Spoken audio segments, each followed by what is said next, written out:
చదువుకుంటున్న బుక్స్ లో బ్రిటిష్ వారు ఎడ్యుకేషన్ సిస్టమ్ తీసుకొచ్చారు, మనల్ని మోడర్నైజ్ చేశారు అని విన్నాం. Is the truth? బ్రిటిష్ వాళ్ళు రాకముందు అసలు ఇండియాలో ఎడ్యుకేషన్ సిస్టమే లేదా? Welcome to beyond the books.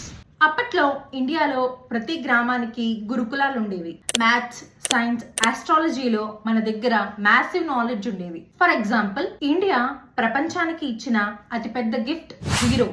ఈ జీరోని 5వ శతాబ్దంలోనే ఆర్యభట్ట కనిపెట్టారు. అంతేకాకుండా పై వాల్యూని 3.1416 అని ఖచ్చితంగా లెక్కించారు. న్యూటన్ కంటే కొన్ని వందల ఏళ్ల క్రితమే భాస్కరాచార్య తన సిద్ధాంత శిరోమణి అనే గ్రంథంలో భూమికి ఆకర్షణ శక్తి అనగా లా ఆఫ్ గ్రావిటీ ఉందని రాశారు. ప్రపంచం మొత్తం సర్జరీ గురించి ఆలోచించక ముందే Sushruta, father of surgery, 2500 years back plastic surgery and cataract operations చేశారు.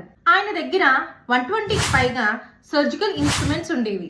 మరి అలాంటి సిస్టమ్ ని బ్రిటిష్ ఎందుకు చేంజ్ చేసింది?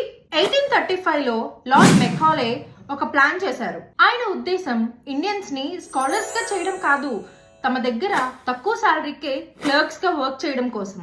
దీనికోసం మన ఏన్షియంట్ ఎడ్యుకేషన్ పనికిరాదని ముద్ర వేశారు. మెకాలే స్వయంగా ఏమన్నాడంటే, భారతీయులు రక్తం, రంగులో మాత్రమే భారతీయులుగా ఉండాలి, వారి ఆలోచనలు బ్రిటిష్ వారిలా ఉండాలి అని అన్నాడు. అంటే వారి అసలు ప్లాన్ మనల్ని మానసిక బానిసలుగా మార్చడం. దీనికోసం వారు ఫస్ట్ ఏం ఇంప్లిమెంట్ చేశారంటే, మన గురుకులాలకు వచ్చే భూములను, నిధులను ఆపివేశారు. ఇంగ్లీష్ వచ్చిన వారికే గవర్నమెంట్ జాబ్స్ అని రూల్ పెట్టారు.